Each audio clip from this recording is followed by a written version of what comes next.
السلام عليكم ورحمة الله وبركاته.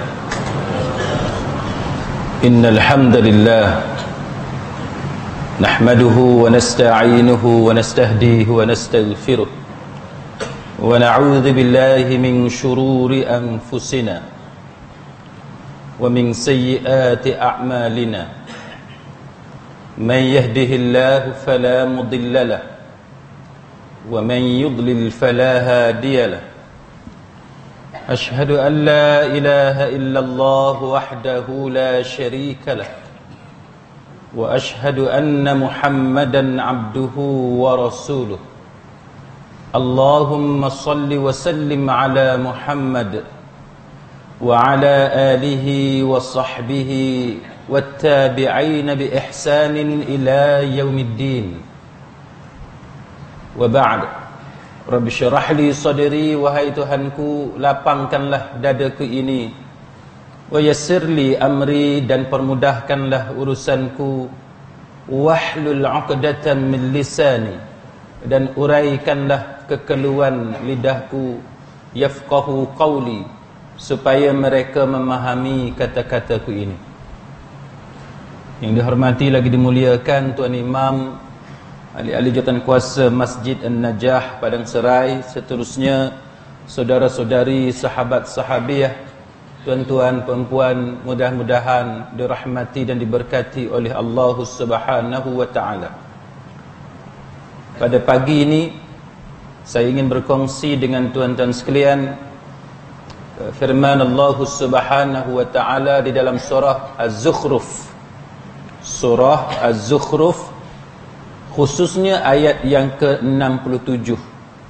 Tapi kita akan juga membincangkan beberapa ayat sebelum itu dan juga selepas itu untuk memahami konteks firman Allah Ta'ala berkenaan dengan bagaimana manusia ini akan berpecah, khususnya sebahagian daripada mereka menjadi rakan yang baik, sahabat yang karib. Kemudiannya di hari akhirat nanti mereka menjadi musuh di antara satu sama lain.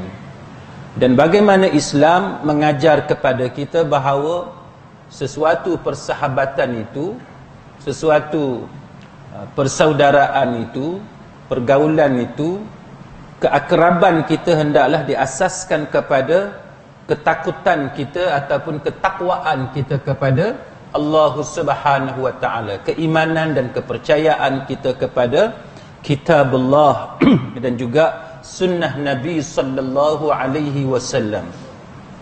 Manakala sesuatu persahabatan yang baik, keakraban itu, jikalau ianya berlangsung di atas asas kerana rakan kita itu orang yang kaya ataupun orang yang berpangkat, ataupun kerana kita ingin memperolehi sesuatu yang bukan berasaskan kepada keimanan atau ketakwaan kepada Allah Ta'ala, maka hubungan itu pada hari akhirat nanti ia akan berakhir dengan perseteruan, perbalahan di antara satu sama lain. Untuk pengetahuan tuan-tuan, khususnya yang tidak begitu familiar, yang tidak begitu mengetahui tentang surah Az-Zukhruf, surah Az-Zukhruf kalau kita terjemahkan ke dalam bahasa Melayu, maksudnya ialah perhiasan. Maksudnya ialah perhiasan. Ia boleh merujuk kepada emas, perak, barang-barang perhiasan yang mahal dan sebagainya. Baik, kenapa surah Az-Zukhruf itu dinamakan dengan nama Az-Zukhruf ataupun dinamakan dengan perhiasan?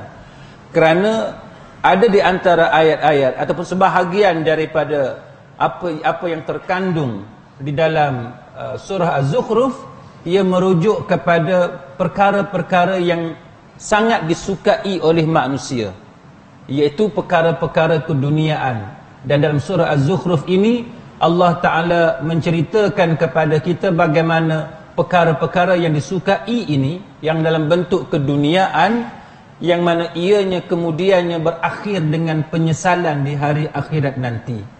Kerana dalam surah Az-Zukhruf Allah Ta'ala juga menceritakan kepada kita bagaimana sikap sebahagian daripada manusia mereka menyangka ataupun menganggap bahawa kepimpinan itu hendaklah datang daripada orang-orang yang kaya, hendaklah datang daripada orang-orang yang berpengaruh, hendaklah datang daripada golongan keluarga yang tertentu dan sebagainya, dan bukan didasarkan kepada agama.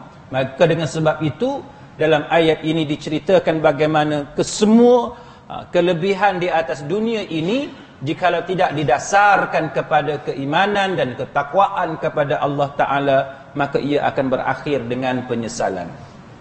Baik, sidang hadirin mukminin, kita lihat kepada ayat yang saya ambil secara khusus daripada surah Az-Zukhruf, iaitu ayat 67. Firman Allah Ta'ala, A'udzu billahi minasyaitonir rajim. Al-akhillau yawma idzin ba'duhum li ba'din adu illal muttaqin. Pada hari itu, al-akhilla, pada hari itu sahabat-sahabat karib ini, orang-orang yang baik antara satu sama lain, yang rapat, yang akrab di antara satu sama lain. Allah Ta'ala menceritakan yauma idzin ba'duhum li ba'din adu, yang mana mereka ini kemudiannya akan menjadi lawan, akan menjadi musuh di antara satu sama lain. Bila menjadi musuh itu? Mereka akan menjadi musuh pada hari akhirat nanti. Baik. Tetapi pengecualian yang diberikan oleh Allah Ta'ala, iaitu orang yang berkawan baik ini, siapa di antara mereka yang tidak akan menghadapi penyesalan, yang tidak akan menjadi musuh di antara satu sama lain? Allah Ta'ala kata, illal muttaqin, kecuali orang yang persahabatan mereka itu, keakraban mereka itu didasarkan kepada ketakwaan, keimanan mereka kepada Allah Subhanahu wa Ta'ala. Baik.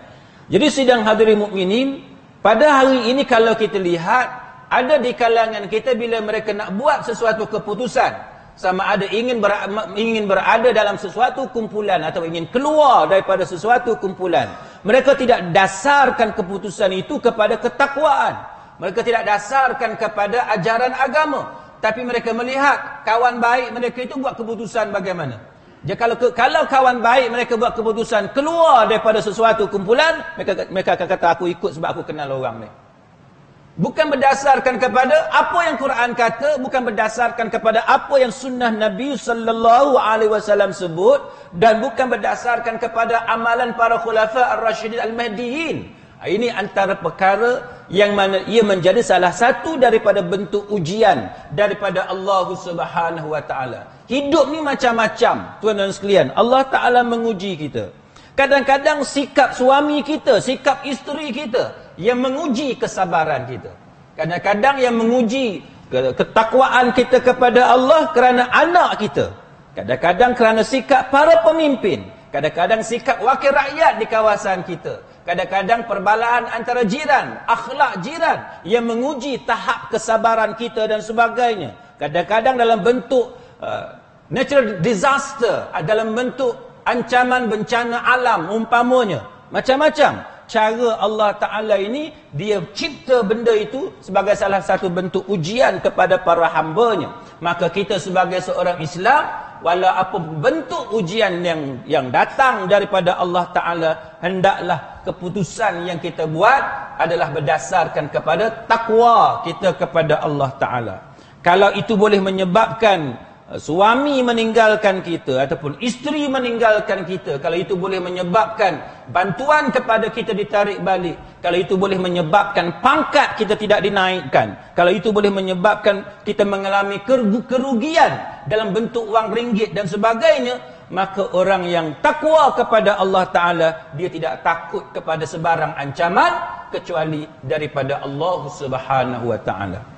Jadi muslimin muslimat sekalian, maka kalau kita lihat kepada ayat ini, untuk memahami ayat 67 surah Az-Zukhruf, kita tengok antaranya ialah bagaimana pada ayat 65 Allah Ta'ala menyebut dengan firman-Nya, A'udzu billahi minasyaitonir rajim, fakhtalafal ahzabu min bainihim. Kemudian golongan-golongan itu, kumpulan-kumpulan itu berselisihan sesama mereka. Berselisihan sesama mereka. Cerita ni tuan-tuan sekalian, cerita yang mana kumpulan manusia ni kemudian berpecah menjadi kepada beberapa puak, dia bukan sahaja berlaku pada zaman sekarang. Dia bukan sahaja berlaku pada zaman ini, pada zaman moden. Tetapi Allah Ta'ala cerita bahawa dia telah berlaku pada zaman Nabi sebelum Nabi kita Muhammad sallallahu alaihi wasallam. Quran cerita yang mana umat ataupun kaum Nabi Isa alaihissalam berbeza pendapat, bercakaran sesama mereka kerana perkara agama, menyebabkan berlakunya perpecahan di kalangan golongan ataupun orang-orang yang mengikuti Nabi Isa alaihissalam. Begitu juga kaum yang sebelum itu, Nabi Musa alaihissalam dan sebagainya, masing-masing bercakaran di antara mereka atas sebab-sebab yang tertentu, tapi ianya merujuk kepada sikap masing-masing terhadap ajaran yang dibawa oleh para nabi mereka pada masa itu. Kemudian kalau kita lihat umpamanya, selepas Allah Ta'ala menceritakan faqtalafal ahzabu min bainihim, Allah Ta'ala kata fawailul lilladzina zalamu min azabi yaumin alim. Allah Ta'ala kata apa dia? Tuan-tuan sekalian, dengan sebab perpecahan itu Allah Ta'ala kata maka kecelakaanlah dan kebinasaanlah bagi orang yang zalim itu daripada paluan azab seksa yang tidak terperi sakitnya pada hari pembalasan. Kerana keputusan yang dibuat oleh sesuatu kumpulan manusia untuk tidak mengikuti Nabi mereka tidak berdasarkan kepada keimanan dan ketakwaan kepada Allah Subhanahu wa Ta'ala. Dia tengok ramai belah mana contohnya, kan? Ramai belah mana, maka dia ikut hak ramai. Dia tengok pula kalau ikut yang ni apa dia dapat, kalau ikut yang tu pula apa yang dia dapat, maka dia buat keputusan itu bukan berdasarkan kepada hukum halal haram, bukan berdasarkan kepada irsyad atau petunjuk daripada ajaran agama, tetapi kerana kepentingan peribadi. Maka orang yang seperti ini Allah Ta'ala dah cerita dah sejarah yang berlaku kepada umat-umat yang terdahulu. Kemudian Allah Ta'ala kata apa? Orang yang menentang Nabi, tuan-tuan sekalian, Allah Ta'ala kata hal yang zuruna illa sa'ata an ta'tiyahum baghtatan wa hum la yash'urun. Allah Ta'ala kata golongan yang menentang Nabi Muhammad sallallahu alaihi wasallam tidak ada lagi yang mereka tunggu melainkan saat kiamat yang akan datang kepada mereka secara mengejut dan dalam keadaan mereka lalai leka dengan perkara-perkara keduniaan. Nak tunjuk kepada kita, tuan-tuan sekalian, bahawa Quran ni dia cerita orang yang menentang Nabi ni sebab dia tengok habuan dunia. Dia tengok habuan dunia. Maka dengan sebab itu mereka menentang Nabi sallallahu alaihi wasallam. Baik, kenapa saya ambil ayat ini sebagai bahan untuk kita ambil iktibar, ibrah, pelajaran pada pagi ini, tuan-tuan sekalian? Kerana berapa ramai di kalangan kita dia duk fikir, tuan-tuan sekalian, aku sekarang jadi JKK. Kalau aku masuk belah ni, nanti apa akan jadi pada jawatan aku? Dia jadi lagu tu. Kadang-kadang ada orang dia duk fikir, kalau aku ambil keputusan lagu ni, apa akan jadi? Aku baru ambil kereta. Nanti aku nak bayar kereta dengan apa? Ini masalah dia, tuan-tuan. Jadi keputusan itu dibuat bukan berdasarkan kepada yang mana lebih menguntungkan agama kita. Bukan sikap yang kita ambil itu yang mana lebih menguntungkan umat Islam, yang mana lebih menguntungkan negara kita sebagai seorang warga negara, rakyat kepada negara ini. Apa yang akan menguntungkan bangsa kita, orang-orang kita dan sebagainya. Tapi keputusan yang kita buat, aku ada hutang banyak ni, kalau aku ambil keputusan macam ni, aku takkan mampu dah bayar hutang. Ini satu benda yang tuan-tuan sekalian, bukan sahaja berlaku pada zaman kita, tapi dia berlaku pada zaman dulu. Cuma bentuk tu dia lain lah.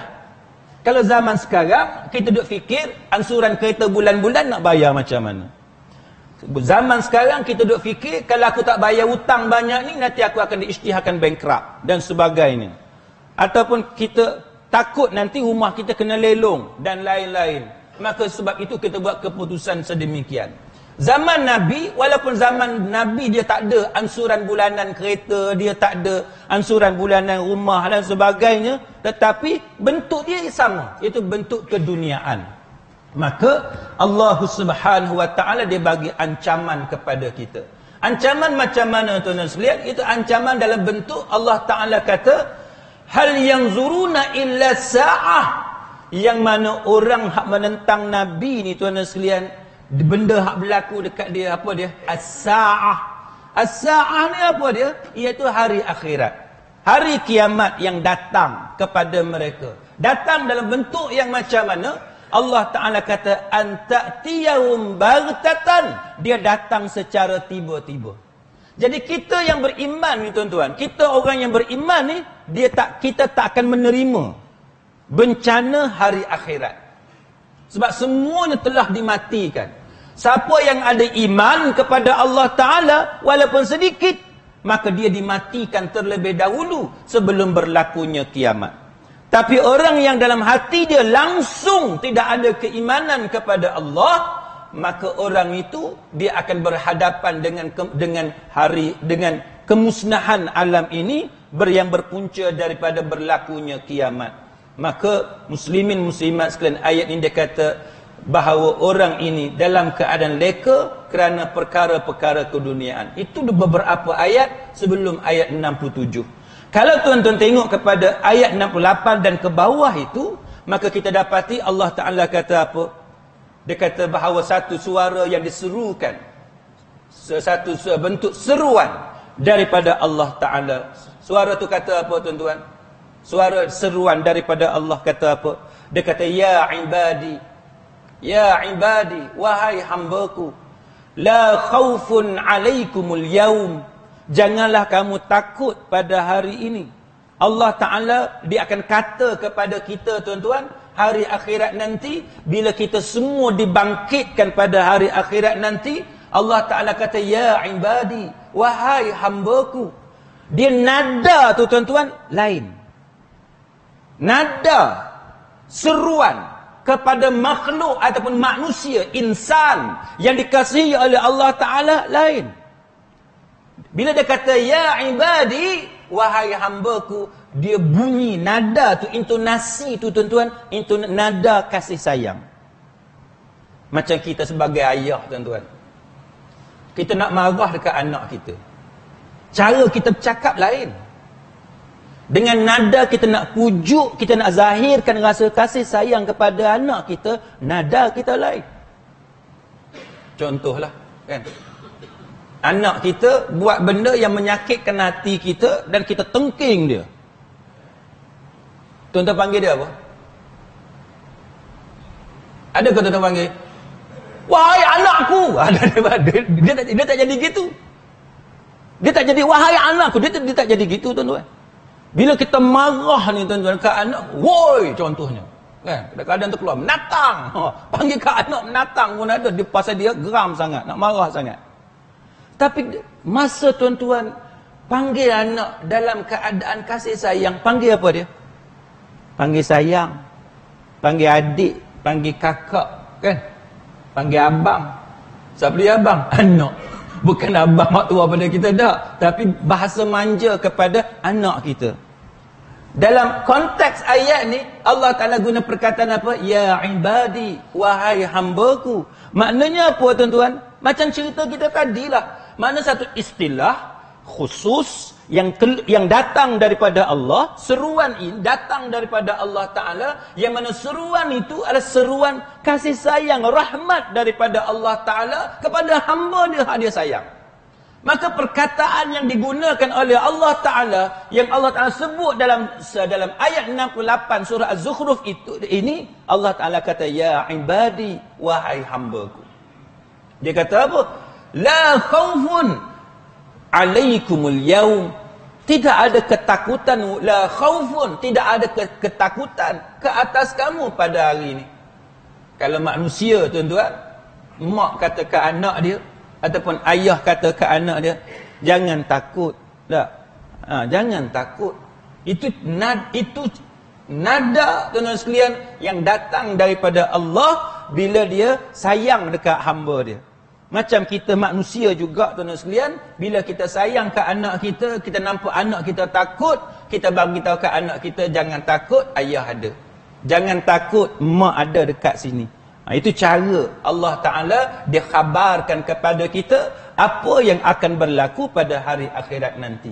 Wala antum tahzanun, dan janganlah kamu rasa tahzanun, janganlah kamu rasa sedih, jangan kamu rasa berduka cita. Tak, jangan sedih, kerana Allah Ta'ala bagi jaminan perlindungan daripada dia. Sebagaimana kita manusia, tuan-tuan sekalian, kita bagi tahu kepada anak kita dan sebagainya, ayah ada, mak ada, jangan sedih.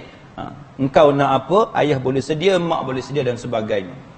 Kemudian daripada itu, sidang hadirin sekalian, Allah Ta'ala kata alladzina amanu. Siapa dia tu yang akan dapat benda ni hari akhirat nanti? Siapa dia yang Allah Ta'ala panggil ya ibadi? Siapa dia yang Allah Ta'ala kata la khaufun alaikumul yaum, jangan kamu takut pada hari ini? Siapa dia yang Allah Ta'ala kata wala tahzanun, wala antum tahzanun, Allah Ta'ala kata jangan kamu rasa sedih, jangan berduka cita, hari akhirat tidak ada keduka citaan kepada orang macam ni. Siapa dia ni?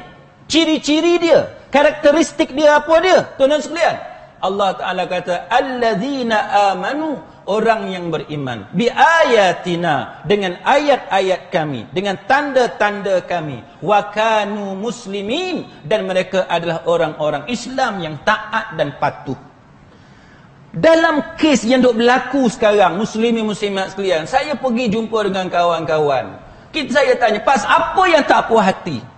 Dia kata, oh, tak puas hati pasal apa? Sebab ketua kita buat keputusan dalam mesyuarat, keluar daripada mesyuarat, ketua ambil tindakan lagu lain, tak sama dengan mesyuarat.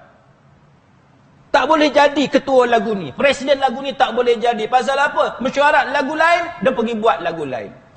Muslimin muslimat sekalian, kalau kita tengok ayat ni, dia kata apa? Dia kata orang yang beriman dengan tanda-tanda kami, dan orang itu adalah orang Islam yang taat dan patuh. Bila kita orang Islam yang taat dan patuh tu kepada apa? Kepada apa? Kepada Quran sebagai kalamullah. Taat dan patuh kepada apa? Kepada sunnah daripada Nabi sallallahu alaihi wasallam. Sebab apa kita taat dan patuh kepada sunnah? Kerana dia dibawa oleh messenger of God, oleh utusan Allah. Siapa dia? Seorang manusia yang paling mulia dalam alam ini, yang diberi nama ataupun dengan diberi nama Muhammad sallallahu alaihi wasallam, atau juga dikenali sebagai Ahmad. Untuk kita ikut Quran, untuk kita ikut sunnah Nabi, ada beberapa perkara yang mungkin tidak jelas, maka kita ikut cara kehidupan salafus salih, para khalifah Islam, khususnya khulafa ar-rasyidin al-mahdiyin. Kita yang beriktikad, beramal dengan amalan ahli sunnah wal jamaah, yang dikatakan khulafa ar-rasyidin al-mahdiyin, 4 orang: Abu Bakar, Umar, Uthman, Ali. Dan sebahagian ulama memasukkan seorang lagi, Umar bin Abdul Aziz, sebagai khalifah Islam yang kelima. Lompat daripada Muawiyah apa semua tu sampai kepada Umar bin Abdul Aziz. Maknanya bukan saja amalan 4 khalifah Islam ini, sebahagian ulama memasukkan nombor 5 Umar bin Abdul Aziz. Tak apalah, tapi yang majoriti ulama kata 4 orang ni, daripada Abu Bakar sampai kepada Ali. Maka muslimin muslimat sekalian, bila kita ada sesuatu masalah, oh kenapa ketua dia tak ikut keputusan mesyuarat, maka kita kena tengok bagaimana kefahaman dan praktis amalan. Kalau tak ada dalam Quran, tak ada dalam hadis-hadis Nabi, tengok amalan Khalifah Ar-Rasyidin Al-Mahdiyin. Itu cara yang betul.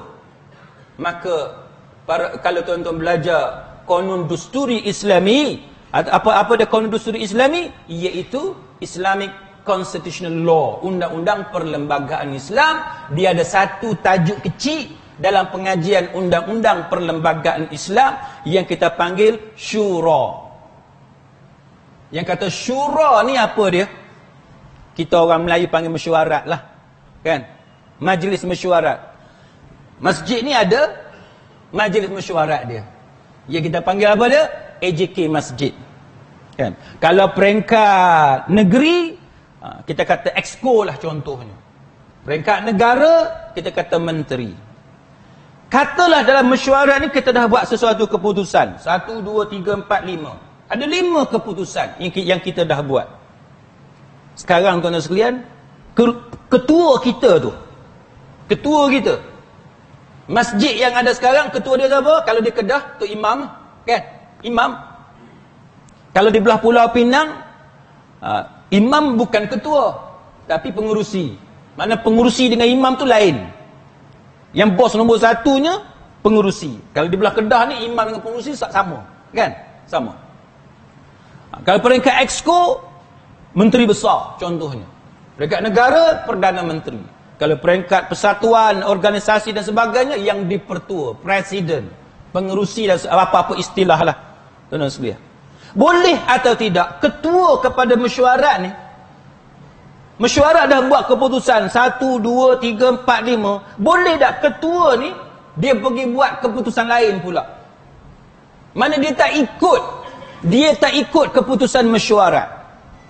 Kalau tuan-tuan mengaji yang kita panggil Islamic Constitutional Law, undang-undang perlembagaan Islam, di sana para ulama membahaskan bahawa ada 2 pendapat di kalangan para ulama.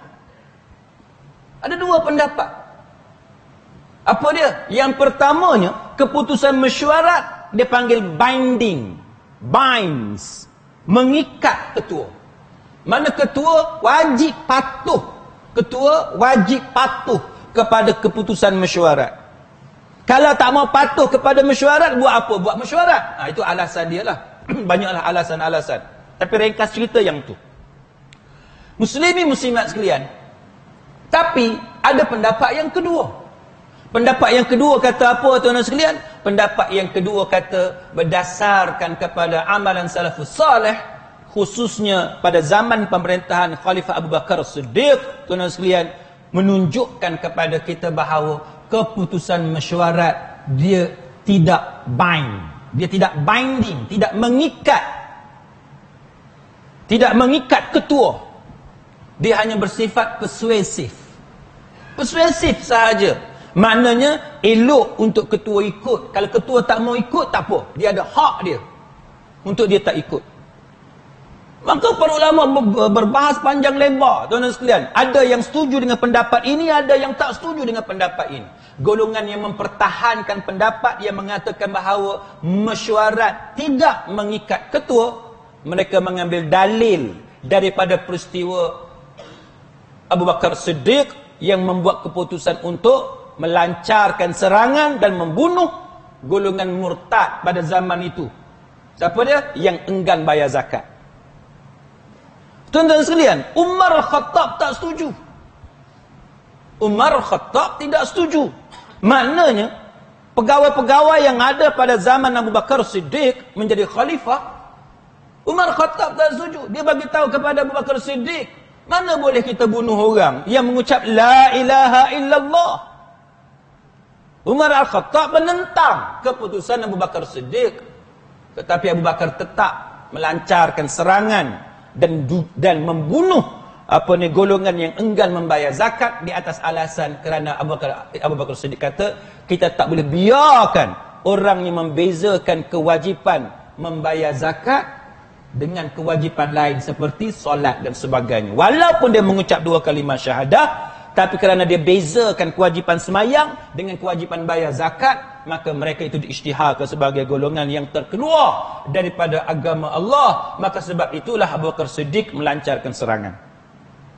Jadi mereka kata bahawa walaupun ada perbincangan antara Abu Bakar Siddiq dengan para sahabat dan mendapat tentangan daripada Umar Khattab, itu tidak mengikat Abu Bakar Siddiq.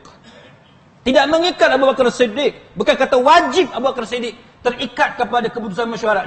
Tak terikat. Dia bincang, dapatkan pandangan, dan tetapi ketua berhak untuk buat keputusan lain. Jadi muslimin muslimat sekalian, kita sebagai seorang Islam, yang kepatuhan kita itu adalah kepada Quran, hadis dan juga para ulama, maka keputusan kita, bila kita nak buat sesuatu keputusan, kita kena timbang benda-benda macam ni. Memanglah kita ada pendapat kita sendiri, tetapi pertimbangan kita jangan lari daripada petunjuk Quran dan hadis. Dan untuk memahami Quran dan hadis, antaranya adalah melalui amalan para khalifah ar-rasyidin al-mahdiyin. Itu contoh, tuan-tuan sekalian. Jadi kalau pertimbangan kita selain daripada Quran dan hadis, selain daripada kitab-kitab yang dikarang oleh para ulama, itu akan menimbulkan masalah. Itu akan menimbulkan masalah. Baik. Muslimin muslimat sekalian, maka kita tengok bagaimana ayat yang ke-70, tuan-tuan sekalian, Allah Ta'ala kata apa? Udkhulul jannah. Tengok. Udkhulul jannah. Masuk dalam syurga. Masuk dalam syurga. Dikatakan kepada mereka, masuklah kamu ke dalam syurga. Antum wa azwajukum tuhbarun. Siapa yang masuk syurga ni? Siapa yang masuk syurga ni? Yang masuk syurga ni apa dia, tuan-tuan? Iaitu, dia kata antum. Antum ni siapa? You. Kamu. Anda semua. Hak ciri-ciri yang Quran cerita tadi. Masuk dalam syurga. Bersama siapa masuk syurga? Kita masuk seorang-seorang ke? Atau kita masuk dengan siapa dalam syurga? Yang tu panjang lebar cerita dia. Tapi dalam konteks cerita kita pagi ni, tuan-tuan, Quran surah Az-Zukhruf ayat 70, dia kata antum wa azwajukum. Antum wa azwajukum. Maknanya kamu dengan isteri kamu, tuhbarun, masuk dalam syurga. Tuhbarun tu apa dia? Sama-sama menikmati kegembiraan dan kesenangan dalam syurga. Sebab tu beruntung siapa-siapa hak orang perempuan menjadi isteri kepada lelaki yang soleh, dengan syarat isteri itu mau mengikuti kesalihan suami dia. Sebab tu untung orang lelaki yang menjadi suami kepada isteri yang salihah. Jikalau suami itu boleh mengikuti kesalihan isteri dia. Ustaz, ada ke suami ikut isteri pula? Patutnya isteri ikut suami. Ikut ni, tuan-tuan, dia tak kira siapa. Ikut ni, dia tak kira siapa. Yang penting, benda yang kita ikut tu benda salih, benda baik. Katalah kita sebagai suami, kita pemimpin dalam rumah tangga. Tapi satu masalah kita ni, susah nak bangun sembahyang subuh. Cuba tuan-tuan tengok keliling. Muka sama ke muka lain? Kan? Tengok keliling. Hari tu bulan puasa, dia mai tak? Lepas bulan puasa ni. Kan? Ke bulan Ramadan je dia datang subuh sembahyang di masjid.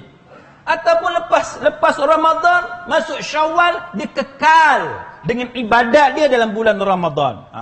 Tengoklah. Tuan-tuan kenal belakang kan? Saya tak kenal, saya tak tahu. Tuan-tuan tengok. Oh, dia ni tak ada. Contohnya. Tuan-tuan tengok, dia ni sebelum Ramadan, dia ada. Ramadan pun dia datang subuh. Syawal pun dia datang. Tuan-tuan tahu tak? Bila masuk Syawal, habis Ramadan, para ulama dia bahas antaranya ialah nak kenal amalan kita Tuhan terima ke tidak dalam bulan Ramadan. Nak kenal amalan kita bulan Ramadan itu bermanfaat atau tidak kepada kita. Antaranya apa dia? Antaranya ialah amalan kita dalam bulan Ramadan dia kekal. Syawal seterusnya. Kekal. Itu menunjukkan bahawa amalan kita tu soleh. Amalan tu baik. Makbul. Tuhan terima. Maknanya, katalah dulu-dulu dia tak datang masjid waktu subuh. Masuk Ramadan, dia datang. Tuan-tuan kata, ni Sa'ad ni, habis Ramadan tak main dah. Kan? Dalam hati kita lah, terlintas-terlintas lagu tu biasa kan? Ni dulu-dulu tak ada ni, bulan puasa je ada ni, confirm habis Ramadan masuk Syawal dia tak ada. Tengok-tengok, masuk Syawal ni ada lagi. Kan? Makna dia tinggal amalan dia hak dulu ni, hak subuh kat rumah tu. Dia tinggal dah amalan tu. Dia perbaharui amalan dia dengan subuh di masjid dah. Walaupun dah habis Ramadan, habis Syawal, seterusnya dia meneruskan amalan dia hak baru. Apa dia amalan hak baru? Sembahyang berjemaah, sembahyang subuh berjemaah di masjid. Maka itu antara bukti, antara tanda secara zahirnya yang menunjukkan bahawa amalan dia hak dalam bulan Ramadan itu diterima oleh Allah. Jadi masa kita kahwin, kita ni susah bangun subuh. Bila kahwin dengan perempuan yang salihah, kahwin dengan isteri yang salihah, kan? Isteri kita ni bukan saja subuh dia sembahyang, sebelum subuh bangun dah. Sebelum subuh bangun dah. Dengan sembahyang tahajudnya, dengan witirnya, apa semua, dengan zikir, dengan doa, macam-macam lah isteri kita ni. Dia kata, abang, bangun abang. Abang ni kerah. Susah nak bangun. Isteri pun cium kita, I love you abang. Kita pun celek. Boleh I love you sebutir, celek terus. Kan? Dengan kepandaian isteri ni, dia boleh pujuk, dia boleh bentuk suami dia. Dia boleh dakwah suami dia jadi baik. Ini contoh tuan-tuan sekalian. Yang kata suami tadi, dia ada beberapa sifat kekurangan dalam diri dia. Dia bukan kata jahat, tak, dia baik. Tapi dia ada kekurangan, dia susah nak bangun subuh. Tapi bila dapat satu isteri ni, isteri boleh jadikan suami dia ni saling lengkap melengkapi di antara satu sama lain. Maka itu yang kita kata suami terikut-ikut dengan kesalehan isteri dia. Sama dengan isteri. Bila kahwin dengan lelaki yang baik, lelaki yang beriman macam kita ni tuan-tuan, hak mana sifat baik yang ada pada kita, dia terikut-ikut. Dia terikut-ikut. Maknanya isteri ikut kebaikan suami dia, suami ikut kebaikan isteri dia. Maka tuan-tuan sekalian, ayat ni kata antum, kan, wa azwajukum tuhbarun, kan, masuklah dalam syurga kamu dengan pasangan kamu, dan kamu dengan pasangan kamu menikmati kemewahan, kesenangan, kelazatan yang ada dalam syurga Allah Subhanahu wa taala. Ni dia. Jadi nak duduk dalam syurga dengan isteri masing-masing, dengan suami masing-masing, dia kena saling lengkap melengkapi dari sudut kesalehan. Dari sudut solehnya. Jangan pula tuan-tuan kata, ustaz tak mau dengan isteri lah ni, tak syok dia dengan hitamnya, dengan uduhnya, dengan hidung tak ada kemiknya, duduk syurga tak syok. Tuan-tuan, hak kata hitam putih, mata sepet, mata bulat, pendek tinggi, gemuk kurus, tu atas dunia tuan-tuan. Itu cerita atas dunia. Hak kata mata buta, ada penyakit kulit, itu cerita atas dunia tuan-tuan. Dekat akhirat dia cerita lain. Akhirat cerita lain. Tuan-tuan jangan kalau terlintas benda lagu tu buang jauh-jauh. Atas dunia tu memang lagu tu. Ada hak pendek, ada hak kaki tak ada hak tangan kudung, macam-macam kecacatan yang ditakdirkan oleh Allah Ta'ala. Tapi nak ceritanya muslimin muslimat sekalian, adanya orang hak masuk syurga berpasangan antara suami isteri. Ada tak yang terpisah dengan isteri dia? Ada tak yang terpisah daripada suami dia? Ada tak yang terpisah daripada kaum keluarga dia? Jawapan dia ada. Sebagaimana cerita yang Quran sebut dalam surah At-Tahrim, siapa dia? Nabi Nuh alaihi salam, Nabi Lut alaihi salam, dan banyak contoh-contoh yang lain yang menunjukkan kepada kita ada manusia masuk dalam syurga terpisah dengan pasangan dia kerana seorang tu baik, seorang tu jahat. Seorang tu beriman, seorang tu kufur kepada Allah Subhanahu wa taala. Macam-macam. Ada orang dia duduk seorang-seorang dalam syurga, lalu diangkat darjat ahli keluarga dia hak lain. Macam-macam kurniaan daripada Allah Subhanahu wa taala. Jadi muslimin muslimat sekalian, maka bila dalam syurga tadi macam-macam lah. Macam-macam dalam syurga, antaranya wa fiha ma tashtahihil anfusu wa talazzul a'yun. Allah Ta'ala kata dalam syurga tu disediakan kepada kita benda-benda yang diingini oleh nafsu. Hak nafsu suka apa dia? Kan? Hak nafsu suka apa dia? Katalah orang lelaki, hak nafsu lelaki suka apa dia? Perempuan yang cantik. Isteri kita jadi cantik tuan-tuan. Orang perempuan pula, hak dia suka apa dia? Katalah lelaki yang tampan, lelaki yang gagah perkasa. Kan? Perut ada berapa? Perut ada 1 ke 6? Suami yang perut dia 6 pack. Tahu 6 pack? Ni ada tahu ada tak tahu ni. Kan? Orang kata orang lelaki ni nak cari lelaki yang tubuh cantik, dia ada six pack. Six pack ni ada 6 ketui. 6 ketui apa? Tu dia. Ada 6 kan? Tu perut cantik. Tuan-tuan saat lagi habis kuliah subuh ni balik tengok cermin. Perut tuan-tuan ada berapa ketui? Kalau seketui ni boroi lah. Kan? Seketui lagu tu buruk. Tengok depan pun seketui, tengok ke tepi pun seketui. Tu buruk. Orang kata perut boroi. Tu buruk. Tapi siapa balik tengok cermin ada 6 ketui. 1, 2, 3 kan? 1, 2, 3, 6 ketui. Yang tu kira lelaki yang tubuh dia cantik. Itu contohlah tuan-tuan. Kalau kita tengok cerita kartun budak-budak kan, anak-anak kita, cucu kita duduk tengok tu, dia ada apa hero apa saya tak tahulah nama dia kan. Dia 6 ketui tu ada.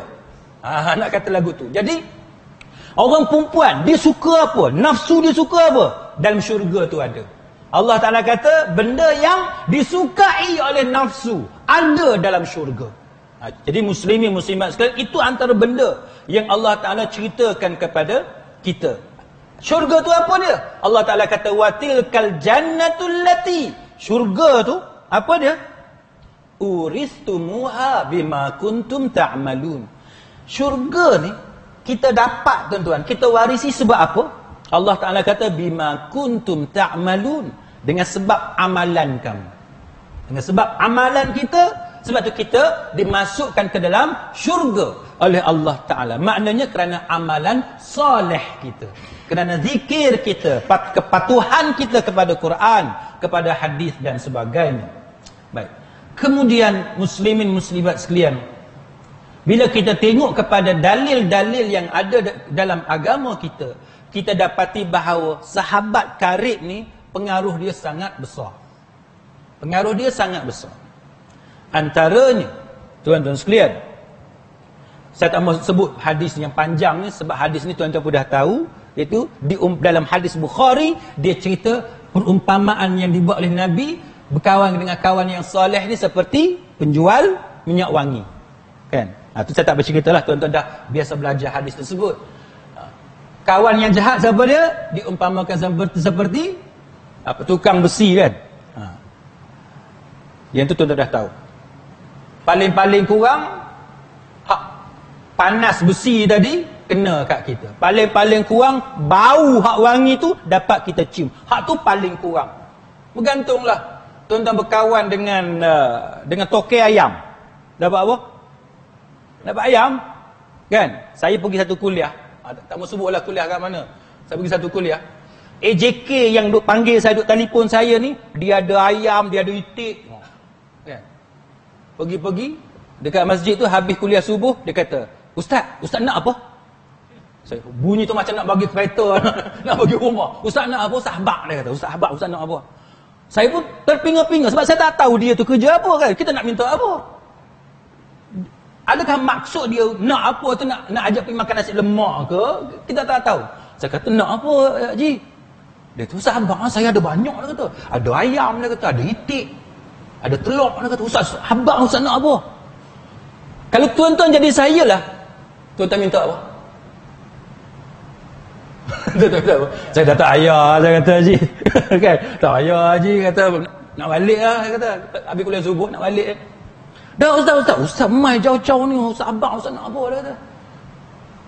Saya duduk gaul kepala, aku nak apa? Buat nak apa? Kita takkan kita nak minta ayam orang, itik orang, takkan kita nak minta kan? Saya kata tak ayah je, tak ayah. Ustaz mai. Pergi tengok, Ustaz pilih sendiri. Saya kata sudah. Nak kena pilih ayam dengan itik pula dah. Dia pergi tunjuk ayam dia itik. Dia kata ni ayam kampung Ustaz, ni ayam memang sedap, dia kata. Ustaz pilih seekor.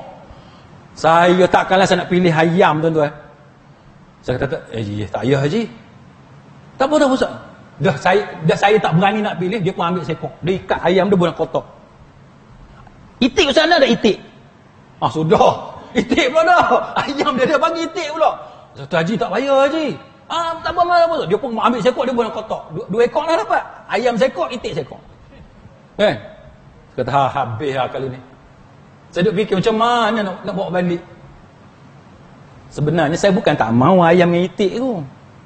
Tapi nak cerita kat tuan-tuan lah, saya memang tak berhenti sembelih. Saya memang bila tengok orang sebelah tu saya jadi tak apalah, Syekh hantar sila kan. Sila. Saya daripada kecil sampai sekarang saya tak mau sembelih. Dia perasaan tu kan. Itu ada orang dia boleh sembelih, ada orang tak boleh. Saya ni tak boleh bagi ke orang lain. Jadi bila dia bagi ayam hak hidup dengan itik hak hidup, saya kata awaklah pakcik ni bagi kat aku hak hidup. Bagilah siap sembelih selagi senang. Tapi kita takkan lagi. Ego ustaz ni ada juga kan. Takkan abang kata aku tak pandai sembelih. Orang kata apa ustaz ni tak pandai sembelih. Balik kat rumah, abang kat isteri. Ni ada berita baik. Apa dia? Kata dapat ayam sekok, itik sekok. Isteri kata sudah. Nampak macam mana ayam sekok, itik sekok. Last kali macam mana tu? Last kali kat depan rumah saya tu ada orang jual nasi lemak. Tanya, "Ji, nak ada ayam sekok?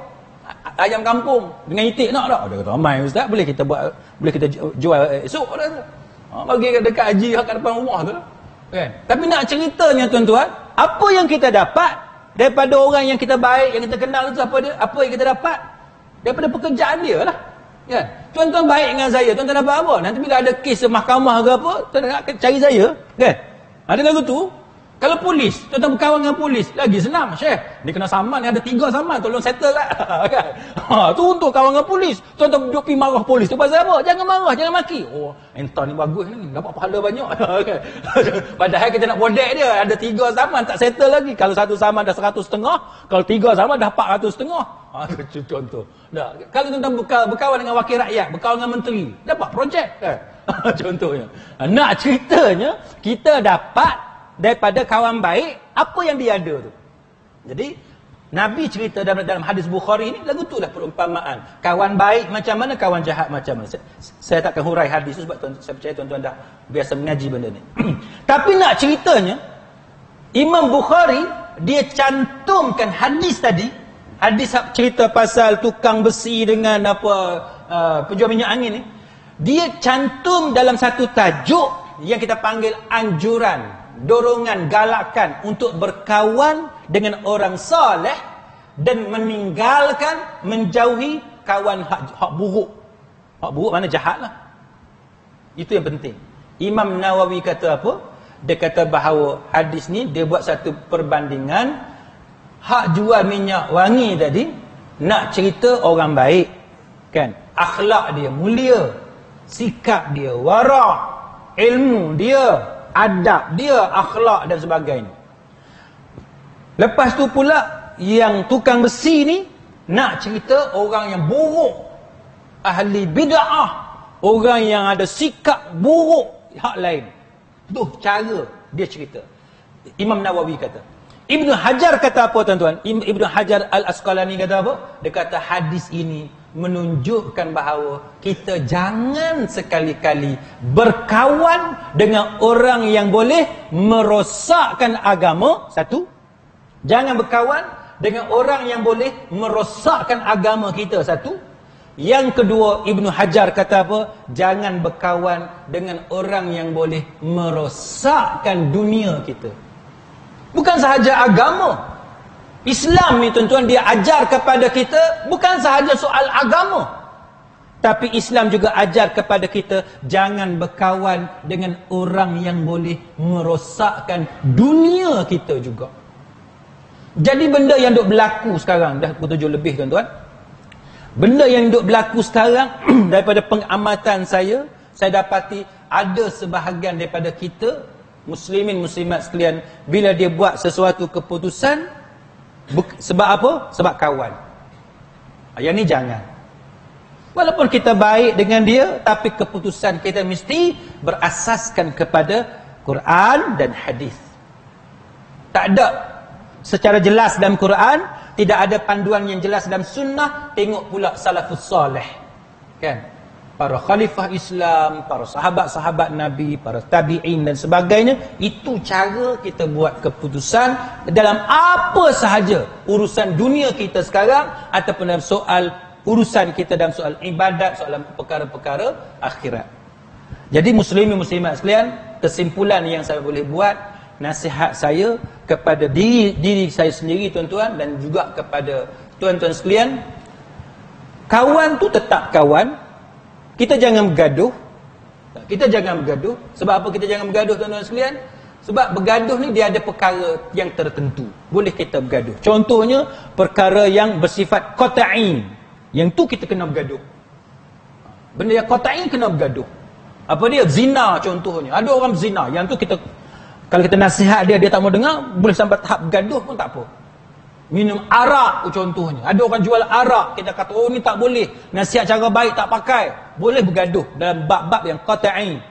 Tapi benda-benda khilaf, benda-benda yang ulama pun ada 2-3 pendapat, kita jangan bergaduh. Soal ketua buat keputusan lain, dia tak ikut keputusan mesyuarat, itu benda khilaf yang mana kita kena hormat di antara satu sama lain. Jangan sebab benda yang macam tu kita menentang presiden, kita menentang ketua kita, pengerusi kita dalam perkara-perkara macam ni. Bila kita belajar betul-betul, kita dapati bahawa ketua dia ada satu kuasa yang unik, yang mana sebahagian ulama walaupun tak semua berpendapat kata dia boleh guna kuasa veto dia. Dia boleh guna kuasa veto dia. Yang kedua, saya nak sebut kepada tuan-tuan sekalian bahawa kehidupan kita ni kita tak lepas daripada keburukan, kelemahan kita sebagai manusia. Kita baik macam mana sekalipun, kita terhormat macam mana sekalipun, kita tetap ada keburukan. Kalau kita berpisah daripada jamaatul muslimin, kita berpisah daripada kumpulan orang Islam, kita berpisah daripada persatuan pertubuhan kita, soalan nak tanya ialah, yang kita sendiri itu sempurna ke? Entah-entah kita lebih teruk daripada orang yang kita tak setuju. Bukan kata kita ni jahat, tak. Kita baik juga. Orang tu pun baik juga. Tapi entah-entah kelemahan kita lebih banyak daripada kelemahan kawan tu. Kalau kita izinkan, tak puas hati keluar, tak puas hati keluar, lagu tu banyak lah. Lagu tu dia akan jadi banyak. Lepas pertubuhan satu, ada pertubuhan yang kedua pula, lepas tu pertubuhan yang ketiga pula, lepas tu pertubuhan yang keempat pula. Sebab apa? Asal tak puas hati je, boleh keluar. Oh, berat lagu tu, tuan-tuan. Tuan-tuan tengoklah dalam kehidupan kita manusia ni, bila jadi ramai je mesti bergaduh, mesti berbeza pendapat, betul tak? Mesti berbeza pendapat. Orang Melayu, parti ada berapa? Ada UMNO-nya, kan? UMNO dulu ada UMNO lama, sekarang ada UMNO baru. Tapi UMNO baru mengaku dia dah dia celebrate apa ulang tahun, dia pergi ambil ulang tahun hak lama, pada hak lama mati dah. Kan? Kampung tuan-tuan, orang nama Muhammad ada berapa ramai? Orang nama Muhammad ada berapa ramai? Muhammad Sabri, Muhammad Khairi, macam-macam Muhammad kan? Kawan-kawan, yang Muhammad seorang tu mati dah. Mati umur 70. Hak ni Muhammad ni baru umur 20. Dia pergi sambut hari jadi yang ke-90. Boleh tak? Mana boleh? 90 apa? Kau lahir baru 20 tahun. Nah, contohnya. Tuan-tuan sengih, tuan-tuan faham tak? Kan? Mana boleh lagu tu? Memanglah nama sama. Kan nama sama. Hak tu pun Muhammad, yang ni pun Muhammad. Tapi yang hang claim, hari jadi hang lahir dah 9 tahun lepas, 90 tahun lepas, 100 tahun yang lepas tu pasal apa? Hang orang lain. Itu contoh. Betul dalam masyarakat ada PAS, ada PKR dan sebagainya. Itu dah pecah dah berapa kumpulan muslimin muslimat. Sebab pasal apa? Sebab bila ramai ni, perangai itu macam-macam. Perangai macam-macam. Sama juga. Puak-puak Hamid, dia ada macam-macam kumpulan pula. Bergaduh pula puak-puak tu. Kan? Hak seorang tu kata gini, hak seorang ni kata gini. Kadang-kadang bergaduh, hak ni tuduh, hak ni duduk guna duit orang, hak ni pula tuduh kawan ni pula guna duit orang. Macam-macam. Kan? Puak Salafi pun dia ada buat banyak grup pula. Hak ni ikut Syekh Muqbil, hak ni ikut Syekh apa. Macam-macam lah. Albani-nya, hak ni Arnaud-nya. Bila melampau tuan-tuan, duduk kata hak ni tak betul, aku hak betul. Macam-macam. Muslimin muslimat sekalian. Nak cerita ni, banyaklah fi'il perangai orang. Sebab tu kita, muslimin muslimat sekalian, bila satu-satu benda yang kita tak setuju, benda yang paling penting, bersederhana sebaik mungkin. Bersederhana sebaik mungkin. Nah, kita kena ikut jalan yang paling adil, jalan yang paling selamat.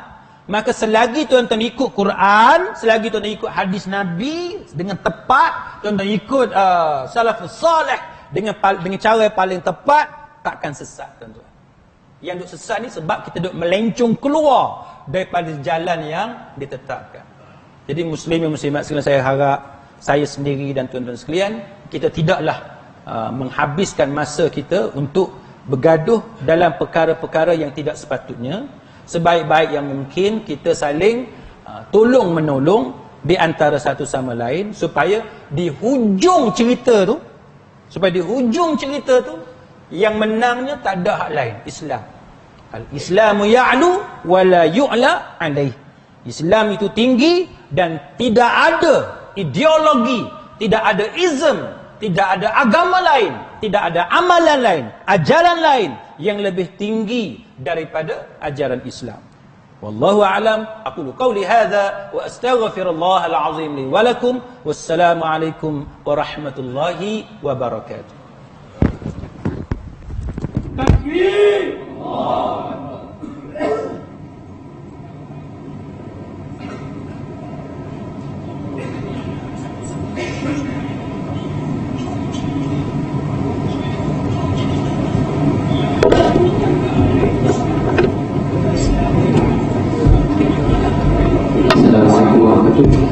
InsyaAllah malam ini saya akan menyebut tentang perempuan